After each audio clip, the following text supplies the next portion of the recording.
Capítulo 17. Quem foi o presidente dos Estados Unidos durante a Terceira Guerra Mundial? Silvia perguntou durante a aula. Eu não sabia essa. Olhei para o teto na esperança de que não me chamasse. Por sorte, Amy ergueu o braço e respondeu. O presidente Wallace. Estávamos mais uma vez no grande salão, no começo de uma semana de aulas de história. Bem, na verdade, era mais uma prova de história. Tratava-se de uma maneira em que o conhecimento das pessoas variava muito, dependendo de quais eram os fatos ensinados e de como tinham sido transmitidos. Minha mãe sempre nos ensinou história oralmente. Tínhamos livros e apostilas para aprender inglês e matemática, mas poucos eram os conhecimentos de nosso passado, que eu tinha certeza de serem verdadeiros. Correto, Wallace. Foi presidente antes do ataque chinês e continuou a liderar os Estados Unidos ao longo da guerra, confirmou Sylvia. Repetiu o nome na minha cabeça. Wallace. Realmente, queria me lembrar daquilo para contar a Mai e Gerard quando voltasse para casa. Só que estávamos aprendendo tantas coisas que ia ser difícil memorizar tudo. Qual foi o motivo que levou a China a invadir o país? Celeste, continuou Sylvia. Celeste sorriu. Dinheiro. Os americanos deviam muito dinheiro aos chineses e não tinham como pagar. Excelente, Celeste, elogiou Sylvia com um sorriso. Como ela conseguia dominar as pessoas assim? Era tão irritante. Os Estados Unidos não conseguiram saldar sua dívida. Os chineses tomaram o país, para a infelicidade deles. Porém, essa ação não lhes rendeu um centavo, já que os Estados Unidos estavam mais que quebrados. No entanto, ficaram com a mão de obra americana. Como os chineses passaram a chamar os Estados Unidos depois da conquista? Eu e algumas outras levantamos a mão. Jenna, chamou Sylvia. Estado americano da China. Sim, o Estado americano da China tinha a aparência do antigo país, mas parava por aí. Os chineses comandavam tudo dos bastidores. Eles influenciavam os principais acontecimentos políticos e forçavam a aprovação do que fosse favorável a eles. Sylvia caminhava devagar por entre as carteiras. Senti-me como um rato no campo de visão de um bando de gaviões que voava cada vez mais baixo. Olhei para o resto da classe. Poucas pessoas pareciam confusas. Pelo visto, aquilo tudo era básico. Alguém gostaria de acrescentar algo? Perguntou Sylvia. Foi a hora de Bariel se manifestar. A invasão chinesa motivou vários países, especialmente na Europa, a se alinhar e fazer alianças. Sim, confirmou Sylvia, o Estado americano da China, porém, não tinha muitos amigos naquele tempo. Os antigos estados demoraram 5 anos para voltar a se unir. Como poderiam fazer alianças? Ela explicou, tentando expressar a dificuldade daquela época com o rosto cansado. O Estado americano da China planejava combater a China, mas teve que enfrentar outra invasão. Que país tentou ocupá-lo depois? Vários braços erguidos. Alguma garota gritou Rússia sem ser chamada. Sylvia procurou a infratora, mas não conseguiu localizá-la. Correto, disse, um pouco desgostosa. A Rússia tentou expandir seu território nas duas direções e fracassou completamente. Esse fracasso, porém, deu ao Estado americano da China a oportunidade de se rebelar. Como? Chris ergueu o braço e explicou. Toda a América do Norte uniu-se para combater a Rússia, porque estava claro que eles queriam mais que o Estado americano da China, e o combate contra a Rússia foi facilitado pela própria China, que também a atacava pela tentativa de roubar sua propriedade. Sylvia deu um sorriso orgulhoso. Sim, e quem comandou o ataque à Rússia? A classe inteira falou em voz alta. Gregory e Leah.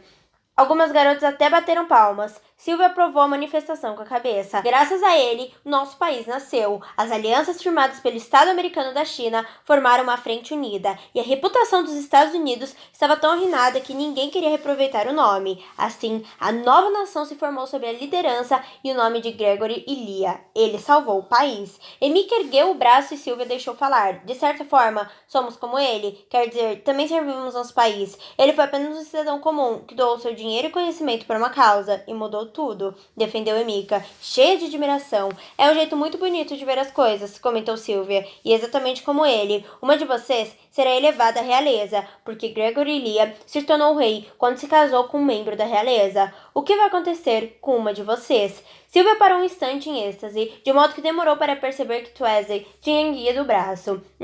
Por que não escrever um livro sobre essas coisas? Aí poderíamos estudar, ela comentou com um pouco de irritação na voz. Sylvia balançou a cabeça. Ora, meninas, não é preciso estudar história, basta saber. Marley se voltou para mim e cochichou, mas é óbvio que não sabemos. Ela riu da própria piada e voltou a prestar atenção em Sylvia. Pensei como nos contavam várias coisas, temos que adivinhar quais eram verdade, porque simplesmente não nos davam livros de história. Lembrei-me de um episódio ocorrido alguns anos antes. Eu tinha entrado no quarto dos meus pais porque minha mãe dissera que eu podia ler o livro que quisesse para as aulas de inglês. Considerei as opções e peguei um livro grosso e antigo escondido no canto da estante. Era sobre a história dos Estados Unidos. Meu pai entrou uns minutos mais tarde e viu que eu estava lendo. Disse que não havia problema, desde que eu não contasse para ninguém. Quando ele me pedia para guardar um segredo, eu o fazia sem pestanejar. Além do mais, eu adorava folhear aquelas páginas. Bom, pelo menos as que ainda estavam legíveis. Muitas tinham sido arrancadas e as bordas dos livros davam a impressão de que alguém tinha tentado queimá-lo, mas foi ali que vi uma foto da antiga Casa Branca e aprendi sobre os feriados do passado. Nunca pensei em questionar a ausência de verdades até dar de frente com ela, porque o rei queria que tivéssemos apenas uma vaga noção dos fatos. Os flashes pararam depois de mais uma foto de Maxon e Natalie, com sorrisos radiantes. Natalie, abaixe a cabeça só um pouco. Isso, o fotógrafo tirou mais uma, preenchendo o salão com a luz. Acho que é bastante. Quem é a próxima? Perguntou. Celeste se aproximou. Um grupo de criadas do palácio permaneceu em volta dela, até o fotógrafo apontar a câmera. Natalie, ainda ao lado de Maxon, disse algo e fez uma pose charmosa. Ele respondeu discretamente e ela saiu de cena com um sorriso. Tinha nos dito no dia anterior, depois de uma aula de história, que a foto era apenas para divertir o público, mas eu não deixava ver um peso real por trás disso. Alguém tinha escrito um editorial de revista sobre o visual de uma princesa. Não li o artigo, mas Emika e outras leram. Segundo elas, o texto falava que Maxon deveria encontrar alguém de aparência nobre, que saísse bem nas fotos ao seu lado, alguém que ficasse bonita em um selo. Então lá estávamos nós, enfileiradas, todos com vestido creme de manguinhas e cintura baixa, e uma echarpe vermelha nos ombros, tirando fotos com Maxon. Todas saíram na mesma revista, e a equipe de edição ia escolher suas preferidas. Era o que me incomodava desde o começo. A ideia de que Maxon só estava em busca de um rosto bonito. Agora que eu conhecia, sabia que não era verdade, mas me irritava que as pessoas o vissem assim. Dei um suspiro de descontentamento. Algumas garotas circulavam mascando chiclete e conversando, mas a maioria, inclusive eu, permaneceu de pé em volta do estúdio que fora montado no grande salão. Um grande tapete dourado, que lembrava os panos que meu pai usava em casa para evitar respingos de tinta no chão, cobria a parede de alto a baixo. Um sofá pequeno estava posicionado em um dos lados, enquanto o pilar ficava no outro. No meio, a insígnia de Lia, que dava àquela bobeira um ar patriótico. Observávamos cada uma das selecionadas desfilar para aquele espaço e ser fotografada. Muitas dos presentes murmuravam sobre o que aprovavam e desaprovavam no desempenho da concorrente ou sobre o que fariam na sua vez. Celeste foi em direção a Maxon, com uma luz nos olhos, e o príncipe sorriu com sua chegada. Assim que parou ao lado dele, sussurrou algo em seu ouvido. Seja o que for, Maxon se inclinou para trás, de tanto rir, e balançou a cabeça em aprovação ao segredinho dos dois. Como alguém podia se dar tão bem comigo e com ela ao mesmo tempo? Muito bem, senhorita. Vire-se para a câmera e sorria, por favor. Pediu o fotógrafo, que foi prontamente atendido por Celeste. Ela voltou o rosto na direção de Maxon e pôs uma das mãos no peito dele, inclinando a cabeça um pouco para frente e abrindo um sorriso profissional. Celeste parecia saber tirar vantagem da iluminação e do estúdio, e passou o tempo todo empurrando o príncipe um pouco para frente ou para trás, além de insistir várias vezes para os dois mudarem de pose, enquanto algumas meninas aproveitavam para fazer aqueles momentos com Maxon durarem o máximo possível, especialmente aquelas que ainda não haviam tido um encontro com ele. Celeste quis demonstrar o máximo de eficiência, e um piscar de olhos, ela tinha terminado. O fotógrafo me chamou à próxima. Eu estava tão ocupada vendo-a deslizar os dedos pelos braços do príncipe ao sair que uma criada teve que fazer a gentileza de avisar que estavam me chamando. Fiz um sinal com a cabeça e me levantei, determinada a não perder o foco. Segurei a saia do vestido e andei na direção de Maxon. Seus olhos se desviaram de Celeste para mim, e talvez fosse imaginação minha, ficaram um pouco mais iluminados. Olá, minha querida, ele cantarolou. Nem comece, avisei, mas o príncipe apenas riu de mim e estendeu o braço. Um segundo, sua echarpe está torta. Era de esperar, comentei. Aquilo era tão pesado que eu sentia que caía das minhas costas a cada passo. Acho que assim dá para o gasto, ele disse em tom de piada. Bem que eles podiam pendurar você com os lustres depois, não? Rebati, caçoando das medalhas de ouro em seu peito. O uniforme dele parecia como usado pelos guardas, embora infinitamente mais elegante. Também trazia ombreiras douradas e uma espada na cintura. Era um pouco demais. Olhem para a câmera, por favor, pediu o fotógrafo. Levantei a cabeça e vi que não apenas 2 olhos, mas o de todas as selecionadas cravados em mim. Meus nervos saíram do controle. Sequei as mãos úmidas de suor no vestido e soltei o ar. Não fique nervosa, ele sussurrou. Não gosto que todos fiquem olhando para mim. O príncipe me puxou para muito perto de si e passou a mão pela minha cintura. Quis me afastar, mas o braço dele estava bem firme em mim. Apenas olhe para mim como se não aguentasse mais a minha cara. Ele sugeriu, fazendo uma careta de mau humor. Foi o bastante para me fazer cair na risada. A câmera disparou naquele exato momento e nos pegou rindo. Viu? Disse Maxon. Não é tão ruim. Talvez. Continuei tensa por alguns minutos.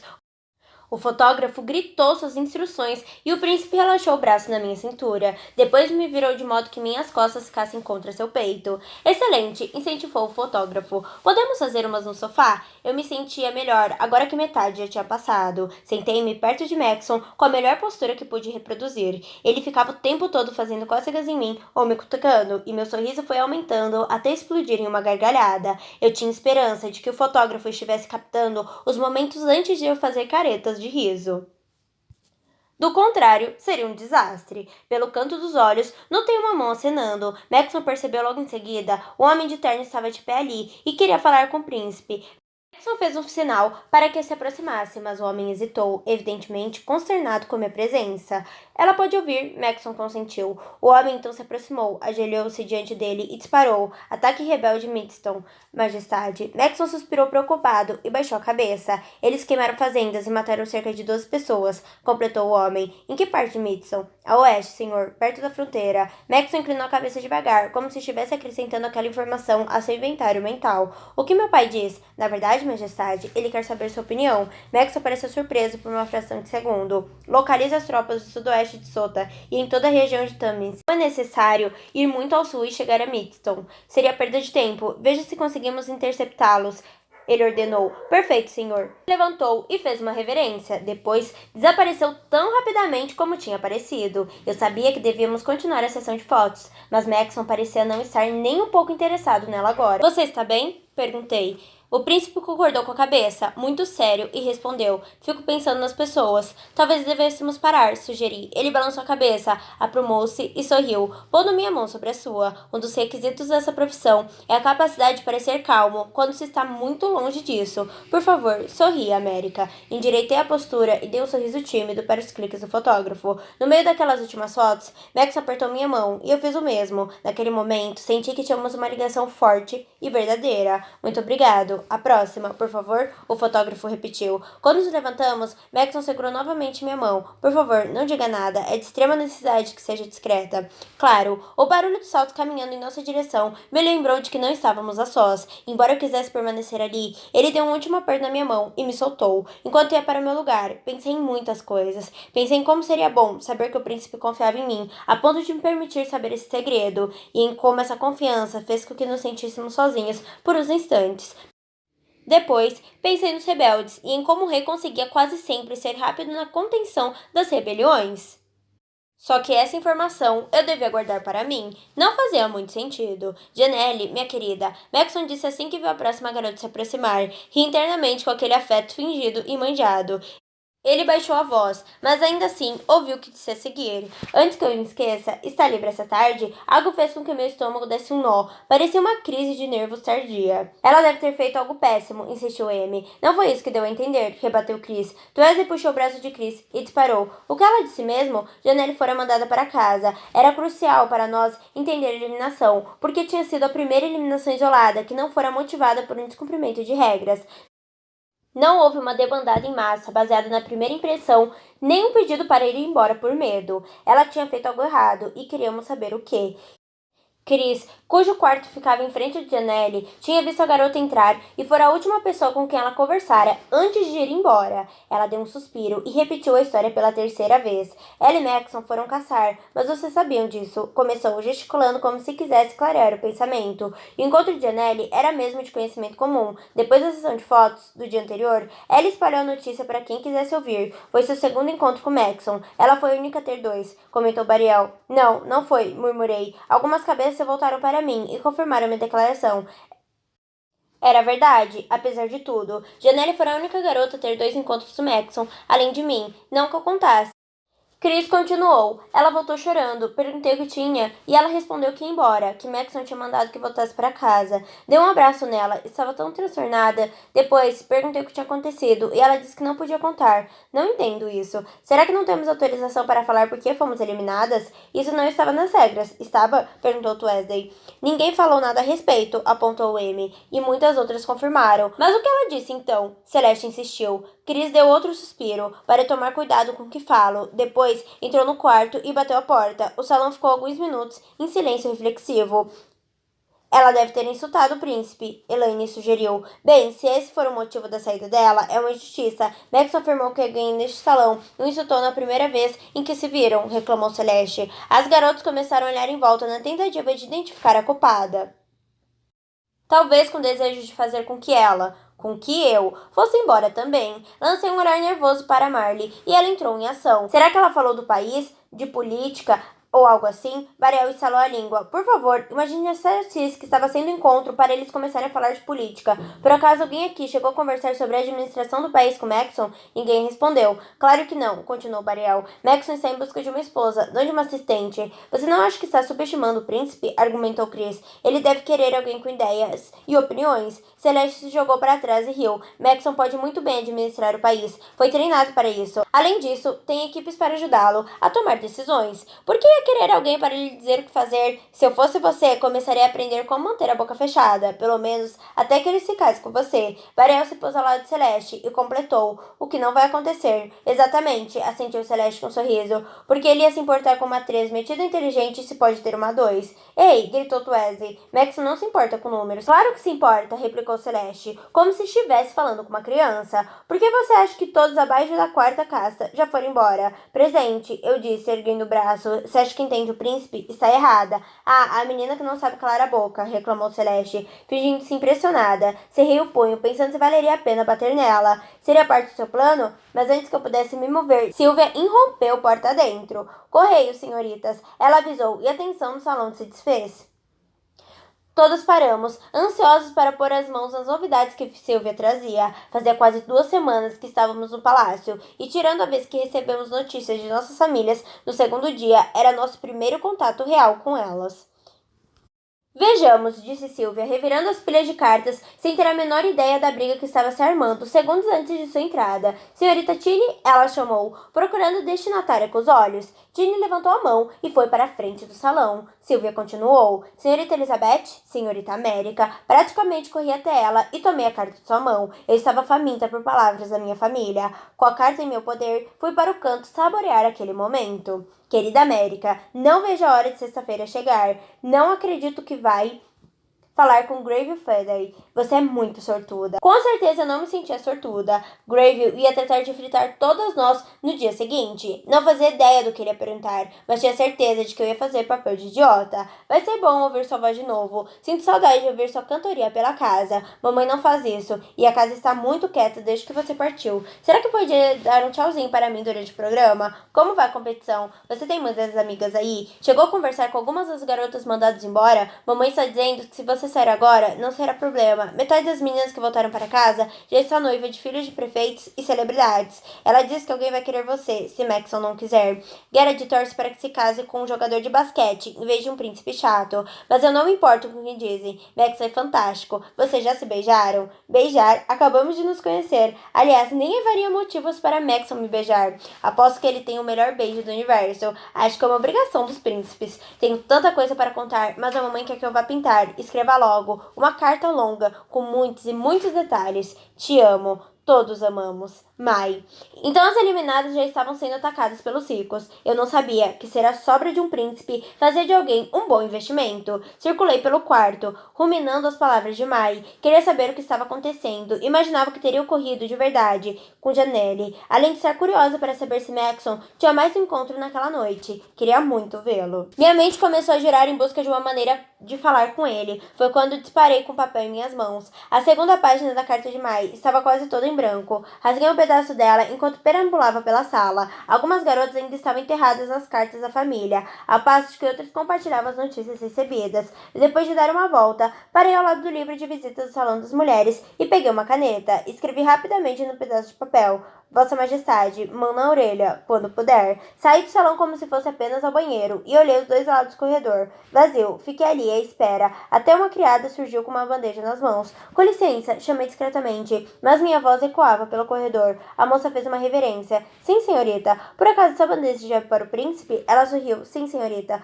Poderia entregar isso a ele? Pedi, passando-lhe meu bilhete dobrado. Claro, senhorita. Ela tomou o bilhete nas mãos sôfregas e continuou seu caminho com energia redobrada. Não tinha dúvida de que eu leria assim que eu não pudesse vê-la, mas minha frase misteriosa me deixava tranquila. Os corredores eram fascinantes. Cada um deles era mais decorado que minha casa inteira. O papel de parede, os espelhos dourados, os vasos gigantes, com flores frescas e lindas. Os carpetes eram luxuosos e imaculados. As janelas brilhavam e as pinturas nas paredes eram adoráveis. Algumas pinturas eram de artistas que eu conhecia, Van Gogh, Picasso. Havia também fotos de prédios que eu já vira antes. Uma delas retratava a lendária Casa Branca. Pelas fotos que vi e pelo que li no meu livro velho de história, o palácio a superava em tamanho e luxo. Mesmo assim, gostaria que ela ainda existisse para poder vê-la. Avancei um pouco mais no corredor e dei com um retrato da família real. Parecia antigo. Maxon era menor que a mãe. Agora, ela parecia uma anã ao lado dele. Desde que havia chegado ao palácio, só os vi juntos nos jantares e na transmissão do jornal oficial de Lia. Será que eram assim tão reservados? Por acaso não gostavam de ter todas essas jovens estranhas em casa? Ficavam ali apenas pelo dever? Eu não sabia como lidar com essa família invisível. América, virei-me ao som de seu nome. Maxon descia com pressa as escadas em minha direção. Era como se eu o visse pela primeira vez. Ele estava sem o paletó e com as mangas da camisa arregaçadas. A gravata azul estava folgada em volta do pescoço e o cabelo, quase sempre puxado para trás, agitava-se um pouco quando ele se movia, um contraste gritante com a pessoa de uniforme que eu havia visto no dia anterior. Maxon parecia mais jovial, mais real. Gelei. Ele se aproximou e agarrou meus pulsos. Você está bem? O que houve de errado? Quis saber. Errado? Nada, estou bem, respondi. O príncipe soltou um suspiro de alívio que eu não tinha notado que estava segurando. Ainda bem, quando recebi seu bilhete, pensei que estivesse doente ou algo tinha acontecido com sua família. Não, Maxon. Sinto muito, sabia que era uma ideia idiota. É que não tinha certeza de que você estaria no jantar e quis te ver antes. Bem, e para quê? Perguntou Maxon, ainda me examinando com a testa franzida, como que se quisesse certificar de que eu estava mesmo bem. Só para ver você. Ele ficou parado e me olhou nos olhos, admirado. Você só queria me ver? O príncipe pareceu ter ficado alegremente surpreendido com minha resposta. Não fique tão chocado. Amigos geralmente passam tempo juntos, respondi, e o tom da minha voz tentava expressar a obviedade daquilo. Ah, você está chateada comigo porque estou cheio de compromissos essa semana, não está? Não era minha intenção deixar nossa amizade de lado, América. Ele tinha voltado a ser o Maxon, formal de sempre. Não estou brava, já estava me explicando, mas você parece ocupado. Volte ao trabalho, a gente se vê quando você estiver livre. Notei que ele ainda segurava meus pulsos. Na verdade, você se incomodaria se eu ficasse alguns minutos? Eles estão fazendo uma reunião de orçamento lá em cima, e odeio esse tipo de coisa. Sem esperar minha resposta, Maxon me arrastou para um sofá estreito e flanelado no meio do corredor, embaixo de uma janela. Deixei escapar uma risadinha quando sentamos. O que é tão engraçado? Ele perguntou. Você, eu disse, com um sorriso no rosto. É engraçado saber que fica incomodado com o trabalho. O que é de tão ruim nessas reuniões? Ah, América, ele lamentou, voltando o rosto para mim. Eles só andam em círculos. Meu pai até consegue acalmar os conselheiros, mas é difícil demais fazer os comitês seguirem qualquer instrução.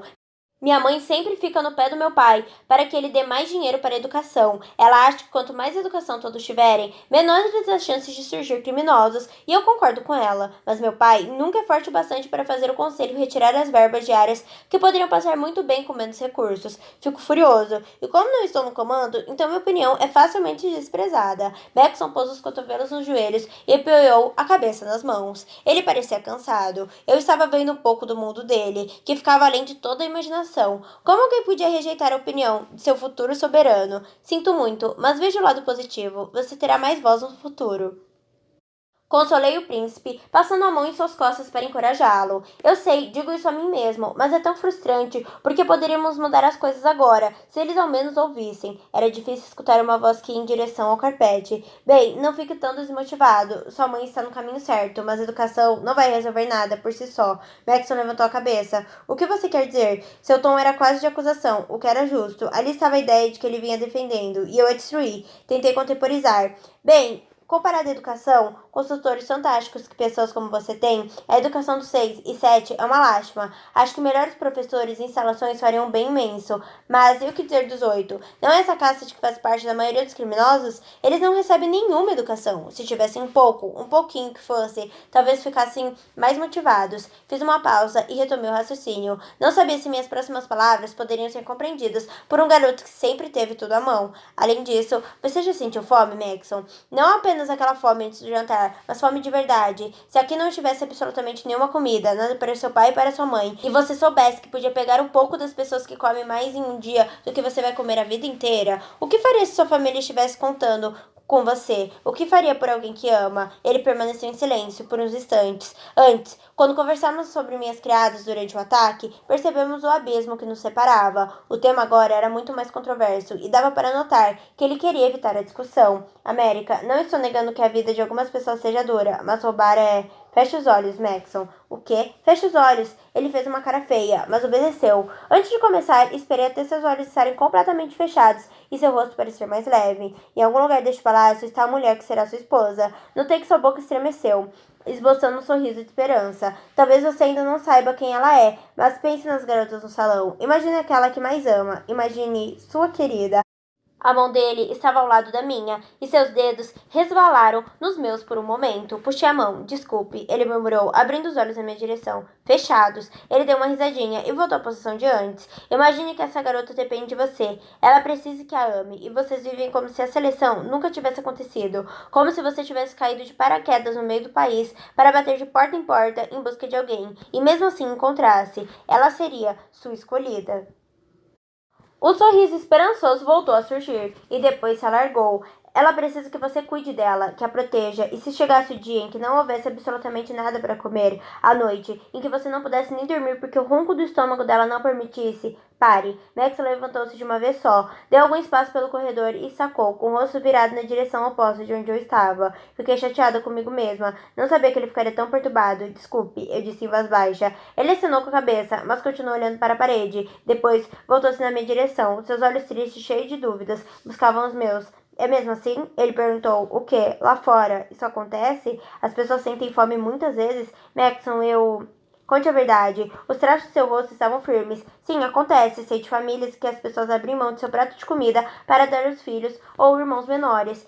Sei de um menino que foi chicoteado na praça da cidade por roubar comida. Às vezes, as pessoas cometem loucuras quando estão desesperadas. Um menino, de quantos anos? 9, disse sentindo calafrios. Ainda podia me lembrar da cicatriz nas costas pequenas de Jeremy. Maxon esticou as costas, como se sentisse ele próprio chibatadas. E você? Ele limpou a garganta. Já passou por isso? Fome? Mexi a cabeça, o que já era uma pista. Não quis falar com o príncipe sobre isso. Como? Maxon continuou a perguntar. Isso só vai deixá-lo mais irritado. Provavelmente, ele disse com ar sério, mas agora estou percebendo o quanto desconheço meu próprio país. Por favor, continue. Suspirei. Sofremos muito. Na maior parte das vezes, chegamos ao ponto de ter que escolher se compramos comida e ficamos sem eletricidade. O pior momento foi perto do Natal. Fazia muito frio, então usávamos um monte de roupas, mas mesmo assim conseguíamos ver nossa própria respiração dentro da casa. Mas não entendia por que não podíamos trocar presentes naquele ano. Em geral, nunca há sobras em casa. Alguém sempre quer mais. O rosto de Maxon ficou pálido, então me dei conta de que não queria vê-lo irritado. Eu precisava mudar o rumo da conversa, deixá-la mais positiva. Sei que os cheques que recebemos nas últimas semanas ajudaram muito. Minha família sabe lidar muito bem com dinheiro. Devem ter guardado tudo para que dure bastante. Você tem feito muito por nós, Maxon. Tentei sorrir para ele, mas sua expressão permaneceu a mesma. Minha nossa, quando disse que só estava aqui pela comida, você não estava brincando. Estava? Ele perguntou, balançando a cabeça. É sério, Maxon. Está tudo bem. Eu... Não consegui terminar a frase. Ele se inclinou para mim e beijou minha testa. Vejo você no jantar. E saiu, ajeitando a gravata. Oi, tudo bem? Esse foi mais um capítulo dessa história maravilhosa. Lembrando que na descrição você encontra o link para estar adquirindo o seu livro com o melhor preço. Não esqueça de curtir, comentar, se inscrever no canal e, claro, compartilhar com alguém que você gosta. Beijão!